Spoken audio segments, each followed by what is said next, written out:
and welcome to episode 77 of Real Life Ghost Stories. How you do? To kick things off this week, we need to thank our newest Patreon subscribers. We would like to thank Caitlin Griffin, Ali Dwyer, Matt, Lauren Hartford, Louise Webb, Marie Crawford, nope, Marcy Crawford, Jen Mather, Kelly Hockaday, Sharon Durrant, Danielle Pomeroy, Maria, Ethan Casper, Rad Freitag, Olivia, Sarah Scarberry, Janelle Rivera, Pam Hardcastle, Amy Gigliotti, not bad. I liked the little accent you put on there as well. I enjoyed that. Terry, it's Ashleen Dunn, Serica DeMarco, Sherry Duffy, and Anna Sophia Knutson. I'm sorry, not guys. great today, was it? Sorry. Right, Marcy, I just, that's just me being blind. I just couldn't read that. But the other two, I'm sorry about not pronouncing your name properly. Yeah. Well, listen, we do our best. It's become a running joke now, the fact that we can never pronounce people's names. It's embarrassing, really, but there we go. And I just want to give a double shout out to Ethan Casper, and that's from us because we love you, and also from your mum. We've got some key workers that we shout out to. We have indeed. So we've been doing this recently where we've just been giving all our love and best wishes and all that jazz to all you people that are keeping us all going in these strange times. So we've got some shout outs today just to hopefully give you a bit of lift with what you're doing. So the first one is Leslie. So we'd like to say a big thank you to you, and that's from your daughter Natalie as well. We'd also like to thank Jin Yang, who is a paramedic from Vancouver. And we'd also like to thank Charlie from Texas, who is a nurse, and that is from Chelsea, as well as all of us. Thank you guys so much for everything you do. It's really appreciated. Yeah, we love you, and we appreciate that you're putting yourself on the front line every single day. We've got a promo this week. We have. Woo! I'm trying to do more and more promos because everybody's got a bit of free time. People getting creative. We love it. People are creating, but also people are looking for new content. So we're sticking with the history theme this week. Dan, you are a history nerd. I am. And our friend Ollie has been a long-time listener of the podcast, and he has started a podcast called the History Emporium and Pals podcast. And I'm pretty certain by the time you hear this promo, he will have more episodes in his back catalogue than we have, because he's smashing it out. It's really impressive. Like, really impressive. Dan, how would you describe the History Emporium and Pals? I think if you enjoy history but struggled with it at school, this is the podcast to listen to, because it hits that interest in history but has a bit of fun with it. Yeah, so it's different historical figures and times in history and historical places that are interesting. So we're going to play the promo. Make sure that you go and follow and listen to the History Emporium and Pals podcast. I have a feeling, my dear, you're going to enjoy this quite a lot. Hello, and welcome to the new History Emporium and Powers podcast. It's a mouthful, I know. Each episode will consist of a historical place, person, or general theme related to my love of all things history. I'll be joined by my pals for an informal, non-stuffy chat on a different topic each week. So join me and my pals, let's have a laugh and learn something new along the way. The History Emporium and Powers podcast. Subscribe now. One must not get one's knickers in a twist. So that was the History Emporium and Pals. Make sure that you go give it a listen. Check it out.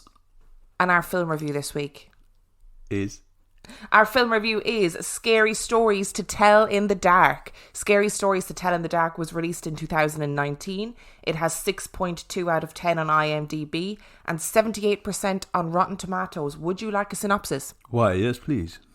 The shadow of the Bellows family has loomed large in the small town of Mill Valley for generations. It's in a mansion that young Sarah Bellows turns her tortured life and horrible secrets into a series of scary stories.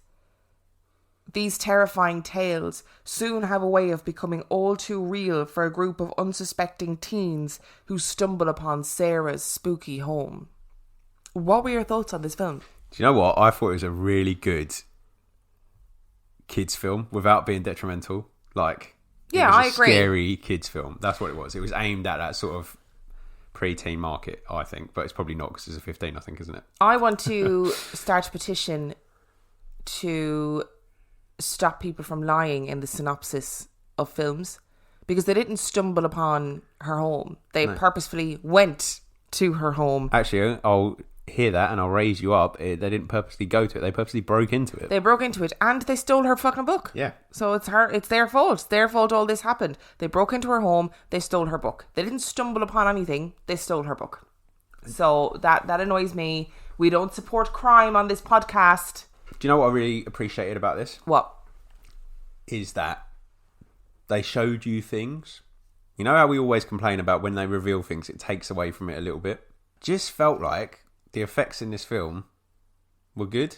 And actually them showing things didn't ruin it at all. Because it was really fun. Yeah, it was fun. It wasn't, I don't think it's a scary film. I think if you're looking for a film to get really freaked out by, this is not the one for you, honey. No. This is a film that is definitely for like younger teenagers. Yeah. Like 12, 13 years old with your friends. Well, I'm pretty sure it's a 15. But it's probably because it has gross out horror. Yeah. That's why. Like there's a lot of, and I'm not a big fan of gore. Not at all. I don't think it's necessary in a lot of films in the way they do it. But in this film, it's kind of... It wasn't gory. No, it was kind of a bit gross at times. But actually, the whole film is centered around those gross urban legends that you hear when you're a kid. Yeah. And while I was watching this film, I was thinking about all the different variations of stories that we had heard growing up. Like, there's a bit with a girl with spiders. And I remember when I was a kid hearing a story of a woman... So like a friend of a friend came back from holidays and she had like a cut on her face, and then she realised the cut was moving and a spider had laid eggs in her face and they all came out of her mouth. And all those urban legends are things that people hear variations of all over the world. And I love these nostalgic horror films. And I think it's just really good. That's what I want to say. Yeah. Like, it's just really good. I think there's a creep factor to it. Oh, like the pale woman in the corridor, in the red corridor. It is creepy. It's not, I wouldn't say it was necessarily scary, but it is creepy, and I just really enjoyed it. Like I just felt like I was watching, like 6 p.m. kids TV, which is it was like Goosebumps. Yeah, well, yeah, but it was a slightly more amped up level of Goosebumps, I think, because the Goosebumps movies, as much as I like them, are pretty. But do you remember the cheap. TV show of Goosebumps? Yeah, it was a bit like that, I guess. Yeah. It's beautiful to look at. Guillermo del Toro is just wonderful. And the particular scene where a guy is getting chased by a pale-faced lady, the lighting and the way that it's shot is just wonderful. And the one thing that I really appreciated this, without giving too much as away, it's not really a resolution. No. And it's quite nice. Makes a change. No, there isn't. Which is, I mean, I just feel like it's definitely not a horror film. Like, it's not something to watch if you're wanting to get freaked out. But it's enjoyable. It's fun to watch. It's a creepy adventure film, that's what it is. Yes, it is. It's an adventure movie. It's a teenage adventure movie. That's what it is. I don't know really what more to say about it. Like, the monsters are good. I think the fact that we're saying it's a kids' film is not in any way a detriment to the film. It's still easily watchable as an adult. I think it's just that's what it's pitched at. So I don't want you to think that because we keep going, it's kids like this, looks like this TV show, that it's like a negative thing. You can still sit down and enjoy it as an adult. And full disclosure as well, I know a lot of people like are really nostalgic about the stories of Scary Stories to Tell in the Dark. But I never read it. Like, I don't know anything about the book. So I was coming at this completely blind. And there's always a difficulty with that, isn't there? But when you love something, when something is so nostalgic for you and then it's recreated on the big screen, it often doesn't meet the mark that you think it's going to meet. It's like, I don't like the Harry Potter films for that reason. I can objectively recognise that they're good films, but for me personally, I loved Harry Potter so much that when it was on screen, I was like, well, that's not what I wanted it to look like. Why did nobody consult me? There are moments in this film that suffer from the same thing Harry Potter does, where it's too dark for home watching, unless you've got like a blackout room or a home cinema, which I'm sure some of you have. We do not. We do not. So I think there's some issues with that, but that is the only thing I think is a great film. I agree. What would you give it out of 5? 5. You're giving it a 5? So I think for its intended purposes, does exactly what it should be doing. Wow. Big hitting today. I'm going to give it a 4. What's your justification? I don't know. Okay. Don't really have one. Not really that bothered about having I'm just giving it a 4. It feels like a 4 to me. Okay. Feels like a 4. See, so James, you messaged me and said that you didn't think Emma would like it. I did. I like a good adventure movie. She does. She did. She enjoyed it. I like it. I like a good adventure movie. Like, I liked when we watched It. I felt the same way about It. I didn't find it scary. I found it an adventure film. I feel like I would put these films in the same bracket. It had more jump scares. Yes, that's true. Which obviously affect me. Yeah, massively. But yeah, no, great film.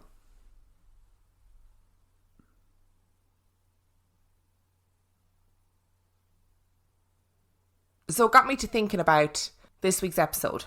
Okay. And we all have urban legends from our hometown, from our area that you grow up hearing. Did you have urban legends when you were a kid? No. Oh, great. You just ruined my whole premise for this Sorry, episode. I know urban legends, but they were more generic things. There wasn't really... Yeah, so you might not necessarily have them from your local area, but you would have generic urban legends, like the story of the escaped lunatic from the asylum, and she hears the knocking on the car roof, and it's her husband's head, and like all of those stories are literally passed down from generation to generation of kids. And it is that scary stories to tell in the dark thing. I'm pretty sure the hitchhiking woman, the urban legend, transcends continents. So the same woman has been seen hitchhiking across the world. It's mad that you should say that. Okay. Because today we are focusing on a Kentish urban legend. Okay. And how that has been translated into across the water urban legends and people's real experiences of these urban legends. Talking them into existence. Let's go. So our first story actually comes from our local newspaper, which is Kent Online. Wow. I know, very exciting. And it is the story of Bluebell Hill. Are you ready? Never ready. On November the 19th, Susan Brown and her 2 friends tragically died in a car crash. The 22-year-old was returning from her hen night when her Ford Cortina spun out of control on the A229, colliding with a Jaguar heading the other way. Susan was due to marry RAF technician Brian Wetton the following day. Despite a common belief that she died on the road, it was actually her friend Patricia Ferguson who passed away there. Miss Brown and Judith Lingham died a few days later in Maidstone Hospital. But the tragedy has also left a mysterious legacy, with unexplained visions being reported throughout the 1960s and 70s at the site. Although ghostly sightings there are said to date back even further to the 1930s. For the 50th anniversary of the crash, a number of spiritual believers gathered outside the Lower Bell pub nearby. A 39-year-old from Rochester said, "I think it frightens people way too much to talk about it, but there are still things going on up there." When it was the 50th anniversary, the paranormal teams picked up some weird stuff. They had this device that meant you could hear the ghosts, and it picked up some voices, screaming and shouting for help. I just think the whole place is tragic, and there's such a bad feeling there. Miss Roseman filmed shots for her movie along the road and carried out extensive research into the history of the area. She added, "There has been a motorcycle crash just days before filming, so it's still going on these days. There were a lot of people who didn't want me to make the film because they were worried something would happen to me. When I was researching it, I put the pictures up in my kitchen, and just days later my flat burnt down, but the pictures weren't destroyed. I thought, I just have to make this film. The road is just really eerie. It's nasty. The whole place has a bad karma about it. Every time I go down there I have to pinch myself and will nothing to happen." In 1962, Bob Van de Peer said he gave a lift to a girl on the hill only to later turn around and discover the hitchhiker had vanished in the back of the car. And in 1971, James Skeen was driving home from work when a girl in her early 20s suddenly appeared in front of his car. He gave her a lift to chat him, but when she got out, she disappeared. There have also been stories of a girl who stares into the eyes of drivers as she steps out into the road, unable to stop cars crashing into her. But when a driver checks to see if she is okay, she has vanished. In the early hours of the 13th of July 1974, Maurice Goodenough, a bricklayer from Rochester, was driving through Bluebell Hill when a young girl jumped in front of his car. The girl just walked out in front of me from the edge of the road, he said. My car hit her with a hell of a bang. He jumped out of his car to tend to the girl, who he found lying in the road with a cut to her forehead and grazes on her knees. He covered her with a blanket and tried to wave down passers-by, but no one would stop. He thought it would be unwise to try and move her into his car, so he rushed off to Rochester police station to report what had happened. They returned to the scene to find nothing but the blanket Goodenough had placed over her. A search was called in a nearby area, but there was no success. The search resumed at dawn with tracker dogs, but no scent, tracks or blood could be found. A check on hospital admissions as well as newspaper appeals for the missing girl were carried out, but nobody stepped forward.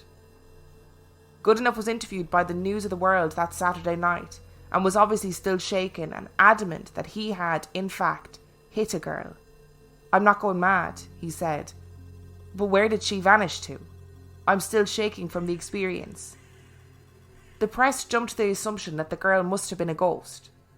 Their research about the incident in 1965, as well as the legend of the hitchhiking ghost, resulted in the conclusion that the girl must have been a ghost. The fact that it was a girl, her appearance in the vicinity of the 1965 crash, her vanishing after the incident, and the fact that Goodenough's car wasn't damaged, all pointed to this conclusion. It was late one Sunday evening in November 1992, when Ian Sharp, a 54-year-old coach driver, was on his way home to Maidstone, when a young woman appeared directly in front of his vehicle, near the Aylesford southbound turnoff of the A229 at Bluebell Hill.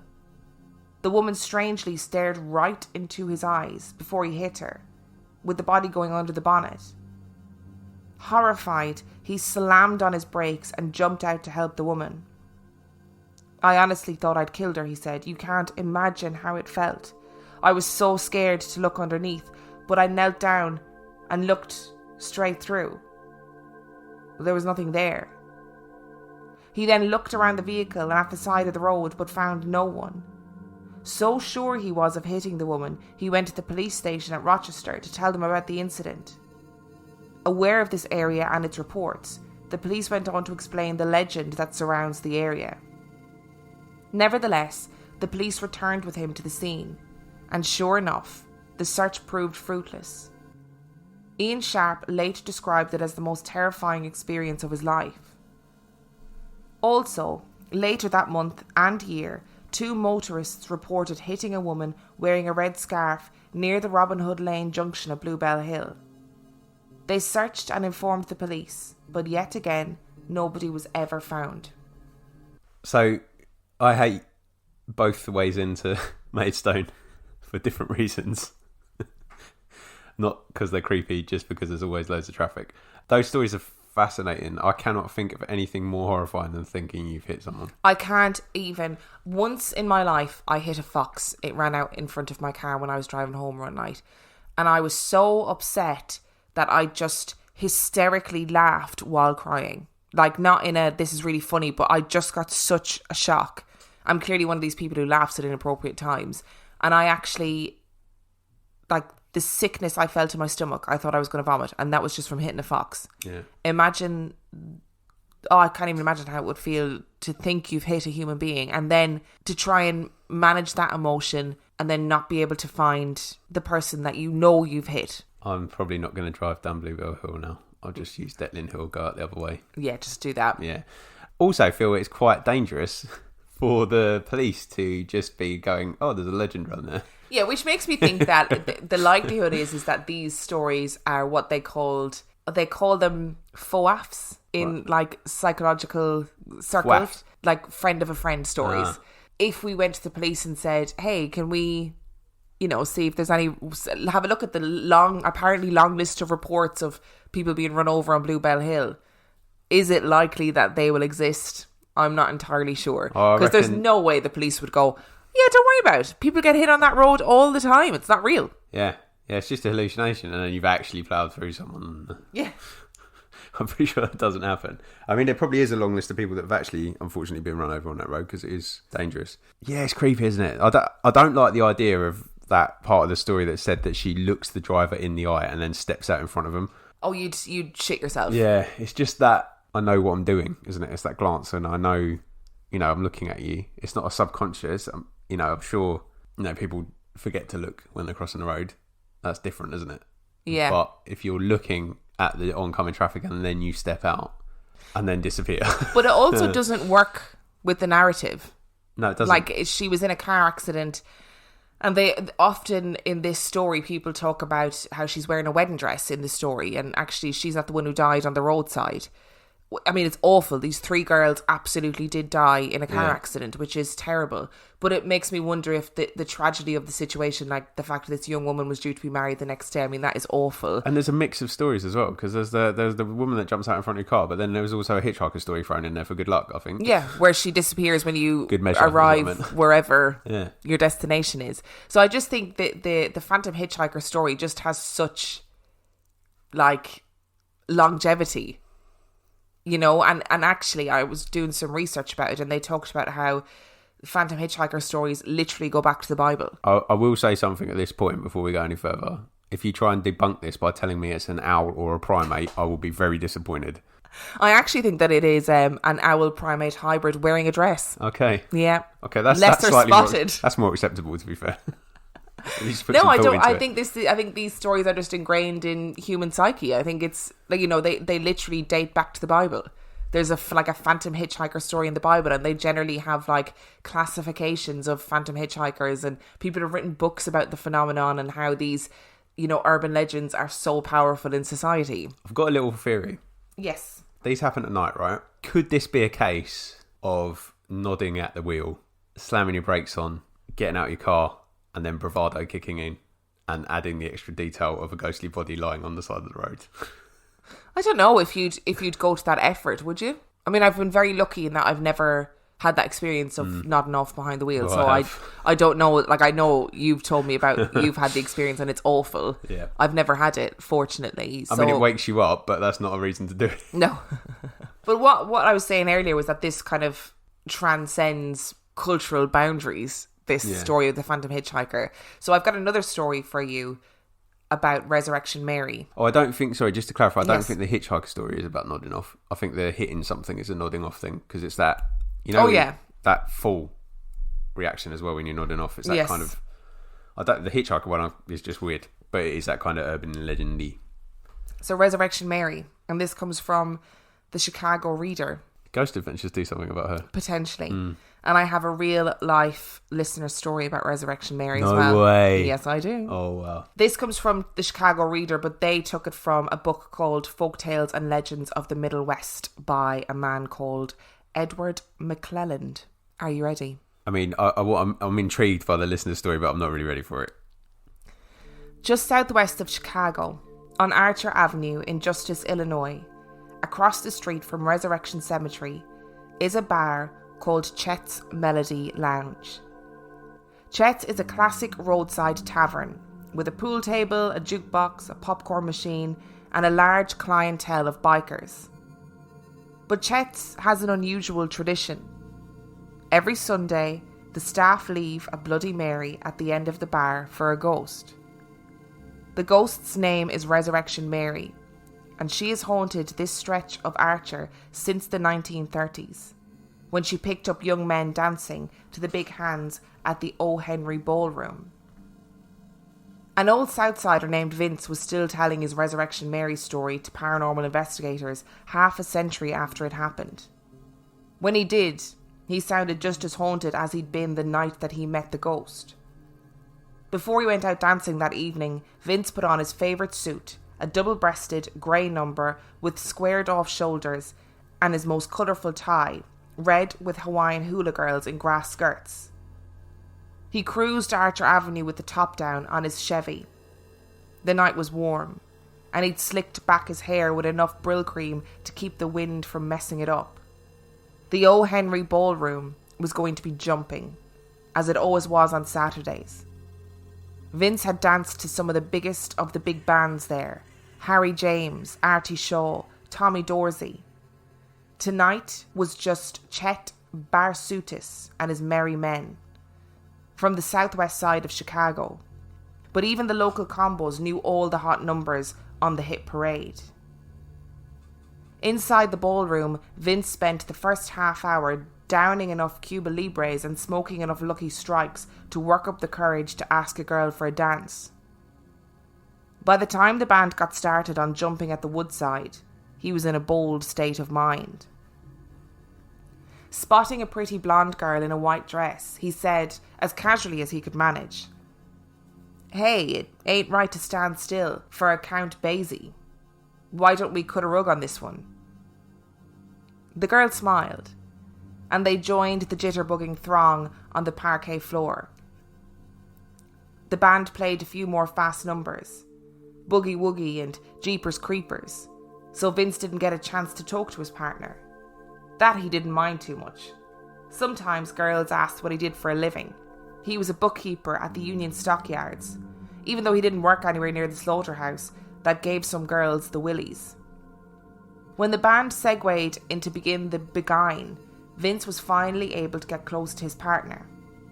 Her name was Mary, and she lived, she said, on Damon Avenue, in the Brighton Park neighbourhood. That wasn't far from where Vince lived, in the house he shared with his parents. Something else he didn't like to tell girls. As they slow danced, he noticed for the first time that the girl's hands were cold. Her skin was brittle. Mary seemed to notice that he noticed it, so he made what he hoped was a light-hearted remark. "Cold hands mean you have a warm heart." Mary smiled, and they danced together for the rest of the evening. After the final number, Vince offered Mary a ride home. Her place was just straight shot up Archer. But after they had driven north for a few miles, Mary insisted he pull the car over outside the locked gates of Resurrection Cemetery, the graveyard of Chicago's Polish community. Vince was baffled, but he complied. Mary opened the door and stepped out onto the roadside. "I have to go, and you can't follow me," she said. Then she walked towards the gates, laid a hand on the iron chain that bound the gates together, and vanished.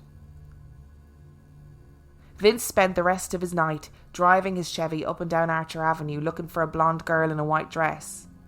He drove until dawn, and then when the cemetery gates opened, he drove through the rows of tombstones engraved with crosses and angels. He was impelled not simply by the mystery of having seen a ghost, but by the hope that the girl he had danced with was not a ghost, that he could dance with her again on some future night. Catching no sight of Mary, he decided finally to drive to the address she had given him before they got into his car. It was a brick bungalow on a street of nearly identical houses, separated by concrete gangways a few feet wide.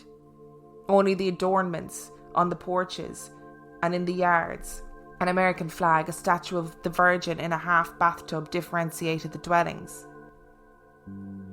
Vince rang the doorbell. His eyes were red with sleeplessness. His dark beard had not been shaven for a day, and his hair had fallen loose over his forehead. The middle-aged woman who answered the door looked startled by the young caller's dishevelment. She looked even more startled when Vince asked, "Is Mary home?" "Mary doesn't live here anymore," said the woman, who looked old enough and enough like Mary to be her mother. "Mary died in a car accident 4 years ago." "Who are you?" "I knew Mary in high school," Vince lied. It was the only plausible story for why he had been unaware of her death. "And you didn't know?" "I went to college downstate after I graduated," he said. That much was true. He had attended Illinois State University in Normal. "I'd just moved back to Chicago." Looking past the woman, who was still blocking the doorway, Vince spied a framed photo resting atop a piano in the front room. It was the girl he had danced with the night before. An ever-youthful face, never to age. The face of a ghost. "I'm so sorry to be the one to tell you," the woman said. "Mary went out dancing with some boys she worked with at Brack's, but they never made it to the dance hall. One of the boys crashed the car into the wall at Wackerin Lake. Mary was thrown through the windshield and died on the way to the hospital." I'm sorry to hear that, Vince said, retreating down the steps. I'm so sorry for your loss. Well, if you want to visit Mary's grave, the woman added, she's buried in Resurrection Cemetery. Vince never returned to the O'Henry Ballroom or to Resurrection Cemetery. He had never learned Mary's last name, so he could not have located her tombstone. In fact, he was so shaken by having danced with a ghost that he never set foot in a dance hall again. But Resurrection Mary, as the girl's ghost came to be known, continued to haunt Archer Avenue. When the big band era ended after the war, Mary rested quietly in her grave, because the music she had hoped to dance to on her final night among the living was no longer heard at the O'Henry. But in the 1970s, her ghost rose again. Mary's family, not being wealthy, had buried her in a term grave, a rented plot that only holds remains for a quarter of a century. By the time the term expired, all of Mary's loved ones had joined her in the cemetery, leaving no one alive to renew it. During a renovation, Mary's coffin was removed to an unmarked grave in a remote corner of the cemetery. One night, a suburban police officer received a report of a woman in a white dress walking through the grounds of Resurrection Cemetery. When he arrived at the gates, he found 2 bars prized apart, with scorch marks where a pair of hands would have gripped them. The following year, a couple driving down Archer Avenue saw a girl, wearing the same white dress, lying in the street. The man at the wheel swerved to avoid her, but she disappeared before his tyres could make contact. In the 1990s, the owner of Chet's Melody Lounge was pulling out of the driveway when he saw a man running up the road waving desperately. "I need to use your phone," the man said in a stricken voice. "I hit a woman and I can't find her body." "Was she a blonde woman in a white dress?" the owner asked. "Oh, how did you know?" "That was Resurrection Mary. Don't worry. You didn't hit anybody, but you did see a ghost." Despite these reappearances on Archer Avenue, Mary has yet to drink her Bloody Mary at Chet's. When a ghost is roaming your neighbourhood, though, you have to be ready to soothe her restless spirit. Okay. In a very similar way to the Bluebell Hill thing, if you are blonde, please don't wear a white dress around Archer Avenue, because if you get hit by a car, no one's going to believe you're real. People are going to be like, "Oh, Resurrection Mary," while you're mangled. Yeah. So just Desperately being like, "No, really, I need help." if you're in that area, you're around Archer Avenue, and you happen to be blonde, choose a different coloured dress, please, because otherwise, if you do happen to be unfortunate enough to get hit by a car, or even walk into a bar and ask for a Bloody Mary, people aren't going to serve you. It's just not going to happen. So just beware. I love this legend. I think it's just fascinating. Just enough detail to be intriguing without the key bits to actually be able to trace it. Yeah. I mean, who needs key bits to be able to trace it when you've got a good urban legend? And also, the mother, I can't imagine, knocking on the door of the mother of someone that's lost their child, who's clearly distraught, is still quite fresh in their memory. I just can't imagine her going into that much detail about her daughter's death with a stranger. No, I can't imagine it either, but it makes a good story, doesn't it? It makes a good story. So are you ready for a real listener story? See, I think I just want to, before we go into it, because I just want to say this before the listener story says something different. I think there's enough about this to be some kind of weight to it. But they do exist all over the world. Phantom hitchhiker stories. Yeah, but just because they exist in legend doesn't mean that there's not some element of truth to some of them, right? Well, that's the whole argument about urban legends, isn't it? Like, they come from somewhere. There's some element of truth to it. Yeah. So I'm thinking about that one where the dog's dead in the kitchen, but she doesn't know, and the intruder licks her hand. I hate that story. Oh, that story is awful. I hope there's no element of truth to that. I was going to do an episode on urban legends, and then Ariel happened to send me in a story about Resurrection Mary, so I was like, okay, this is going to work. So I'm going to read you Ariel's story. Okay. Are you ready? Never. Not at all. When it comes to listeners, it just makes it worse. My grandfather is from Illinois, and he grew up in the Chicagoland area between two major haunted locations, Bachelor's Grove Cemetery and Resurrection Cemetery. Bachelor's Grove is thought to be one of the most haunted cemeteries in the world. Resurrection Cemetery is the home of Resurrection Mary. She is said to be the origin of the missing hitchhiker stories. You know, the ones where a young woman has a fight with her boyfriend and was killed by a car while hitchhiking, and now she's a hitchhiking ghost and disappears just before or just after reaching her destination. Mary is said to have died in the 1930s, and my grandfather was born in 1929. My grandfather is a serious man and an honest man, so I believe the stories he tells me. My grandfather claims that as a child he would walk to school with Mary. Each morning he would walk to school along Roberts Road, which runs beside Resurrection Cemetery. As my grandfather and the other children would come to the corner where the cemetery started, Mary would meet them there. She'd follow along with the group until they came to the opposite end of the cemetery. There they would cross the street and continue on to school, leaving Mary behind. My grandfather claims she had no feet, but would float along beside them. He also claims to have talked to her, but not with their mouths, in their heads. He says that she never spoke a word, but you could hear her speak in your head, and you could talk to her that way. She is said to be polite, and always told the children to have a good day as they parted ways and headed off to school. As this was in the 40s, my grandfather dropped out of school after the 5th grade and started working.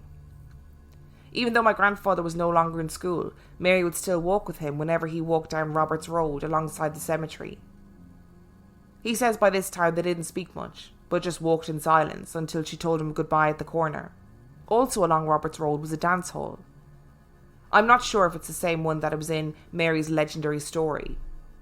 As a teenager, my grandfather and his friends would go out dancing and try to pick up girls. My grandfather said that one night he saved a girl from her abusive boyfriend and walked the girl home along Roberts Road. He claims that Mary followed along behind them, never speaking, and then disappeared once again at the corner. My grandfather got the girl home, and the girl's mother was there waiting for her. The mother claimed that Mary had stopped by the house and told her what had happened with her daughter's boyfriend, and that she was safe and being escorted home by my grandfather. It seems everyone in town was aware of Mary and went along with this ghost woman walking around town, talking to people in their minds.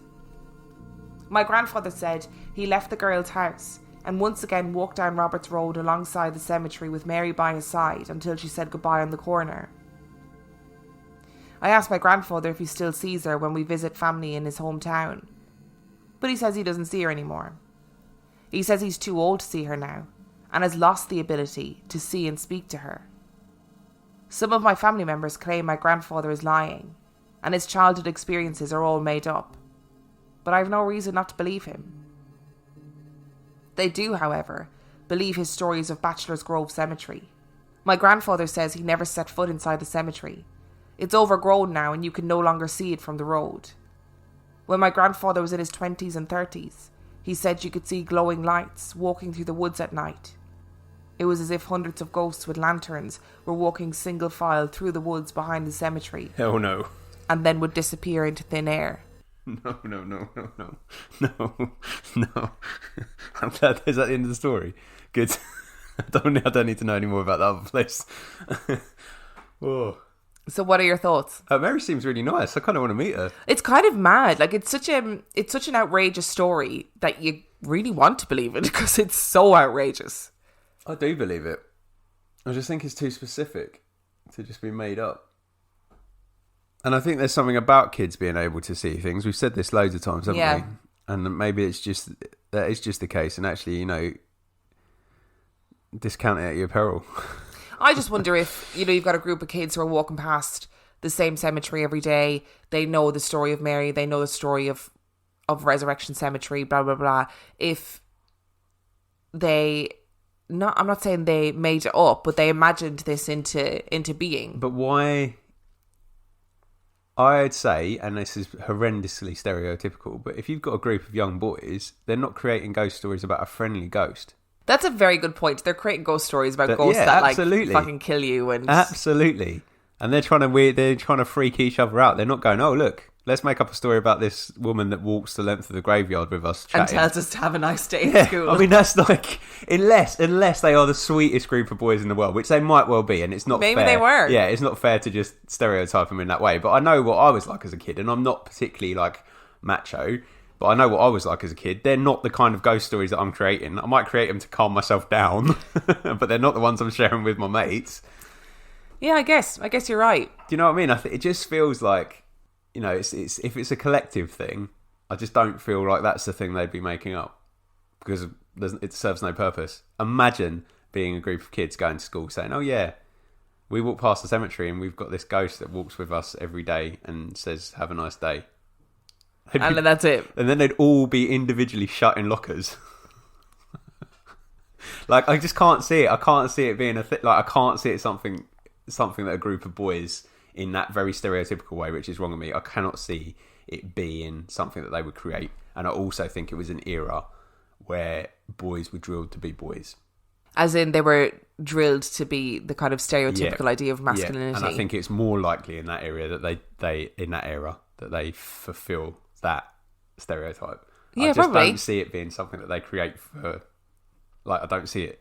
That's what makes me intrigued by the story, I think. I love it. I think it's a great story. Yeah. And she sounds really sweet. Resurrection Mary. Yeah. She's just knocking on this woman's door being like, don't worry about your daughter. Look, I know I'm dead. I know this is weird, but she's had a fight with her boyfriend. He's a dick, but this really nice boy is walking her home. Don't worry about it. And the woman's like, thanks, Resurrection Mary. Yeah. Thanks for dropping by. And you know and what? She floats off down the drive. But that kind of acceptance sounds like the acceptance in Ireland of a lot of these things, doesn't it? It does. It's that just kind of, this is real, it happens, she's a thing that's part of our community. Yeah. Cheers. And there's not really that many stories of her being terrifying. I'm pretty sure Ghost Adventures have done an episode at this place. I don't think... And I think it was one of the few episodes where Zach didn't tell me it was a demon. I don't think there's any hitchhiker stories, really, that I know of that are scary. I mean, that woman walking out in front of your car is scary. No, but I mean that are scary in terms of like threatening to the person, except for the hitchhiker story in the first episode of Supernatural, in which case, we all know Supernatural is based on real events, so it is based on urban legends, though. So yeah, it is, which I love. Yeah, that's why it's the first couple of series are really good. Well, there's some weight to it. I think there is some weight to that story. That's what I'm going to say. Do you want some new reviews? Let's do this. As you know, as with stories, I read stories chronologically, and I also read reviews chronologically. What month there's are we always in for reviews? There's always got to be a bad one. This is June 2019, and this review is entitled "Where's the Actual Content?" from Court Ray McKay, I think. I really did not select your podcast to hear you give no introduction, no structure, and ramble for 10 minutes about a movie or TV show. I wanted ghost stories, and I'm irked that your podcast is not to the point. Do not start off your episode with content unrelated to your episode. Start with housekeeping info about the podcast, and then get right into what you title the episode. Save the rambling reviews for the end so that I can actually listen to what I came here for. That's a fair point. Maybe we do need more structure. Next week we'll say, hello, welcome to Real Life Ghost Stories. This is a podcast with me and Emma where we read a story and then we talk about a film at some point, and we're going to review that now. So if you don't want to listen to the film review, please skip forward. Thanks. We'll do that every week and then she'll be able to listen. I think it was a 1-star review. I don't remember. I didn't put the star number down, but I just feel like I'm sorry that our podcast annoyed you that much. There was a huge amount of annoyance coming from that review, and I'm sorry we annoyed you that much, but the structure or lack thereof is not going to change. No, and there is a clear structure. We ramble and then we tell a story. And then we ramble in between stories. We ramble again at the end of stories. And it's a structured ramble. Or it has a rambling structure. Oh, I think that's better. That's nice, isn't it? Rambling structure, yeah. Second review comes from Tronzy, and it says, "Stop what you're doing. Phenomenal podcast." Oh, thanks. I feel like I've searched through mounds of paranormal podcasts just to be left wanting more. I was skeptical with this one. as I once again pressed play. Within minutes, I was addicted. Emma and Dan are like peanut butter and jelly, the sandwich of comfort, with a delicious mix of chortling and goosebumps that reminds me of sleepovers. The stories are detailed and told by Emma, whose Irish accent is rich and lovely. Thank you. And I, as a Texan with an equally rich southern accent, am mesmerised. And then there's Dan. I absolutely love his input. But my favourite part is before each reading when Emma asks, "Are you ready?" and Dan says no. I literally smile every time because inevitably Emma just ploughs on through. Best team ever. I totally need a shirt. I love them. Thank you. Thank you. And peanut butter and jelly is lovely. I've never had peanut butter and jelly because I don't eat peanut butter. So, and our next review comes from Jules_905, new podcast. Hello guys, just wanted to say it's quite hard to find a great podcast as I drive 1,500 kilometres a week. I love to listen to different things as I drive. I love how honest, funny and creepy your show is. Thanks for doing a super rad podcast with opinions that are real, exciting and honestly never boring. Rated 5 stars. Thank you. Unbelievable amount of distance to travel in a week. I know, mental. Also, very much appreciate the use of the word rad. Yes. And I put in one more here randomly, apparently, from JM Bauer 123. So great. I love these two. Their accents and personality are the best part. Stories are so entertaining. Truly love listening. They're the best stories and storytellers. Thank you so much. I know I'm taking the piss with the bad review, but like I'm okay with bad reviews. Well, and I feel like that one was actually, you know, they had a point. They had a point, and it wasn't to their liking, and that's fine. We do ramble a lot. I hate the ones where just like, this is rubbish, no context. Okay, great, thanks. Yeah, it's better to have a bad review that actually tells you why. Understand why you don't like us. That's fine. Yeah, we're not for everybody. I remember at the very beginning we had a review that was like, I really like this podcast, but, and they gave I can't remember what the point of criticism was, but it made me change something that we were doing. Yeah. So it like leaving a review that's like critically honest. Few months of 1-star reviews now. Christ, here we go, and it's going to be like, these are all the reasons I dislike your podcast because you asked for it. We would prefer like the little suggestions in emails would be nicer, unless you really hate us, in which case that's fine. If you enjoyed this week's episode, you can. I'm a bit bored of doing this whole spiel every week. Just gonna put that out there. Okay. So thanks. I think I'm gonna streamline it. Okay. If you enjoyed this week's episode, you can find us on Instagram, Facebook, Twitter. You can send us your stories to reallifeghoststoriespodcast@gmail.com. You can find Dan on Instagram. Oh, hang on, you're doing the whole thing again now. Having streamlined it, you've just told them we're on Instagram. No, yeah, but then I remembered I didn't give your handle for Instagram. That's fine. Okay, that's fine. We're trying to streamline it. It's not working. At 50p Movie Club. You can find us on Patreon, where you can support us for either $5 or $2 a month. You can buy our merch. The link is in the description. And you can also subscribe to our YouTube channel. The link is also in the description. Completely forgot we'd done that. Yep. And on that note, we shall see you next week. Bye.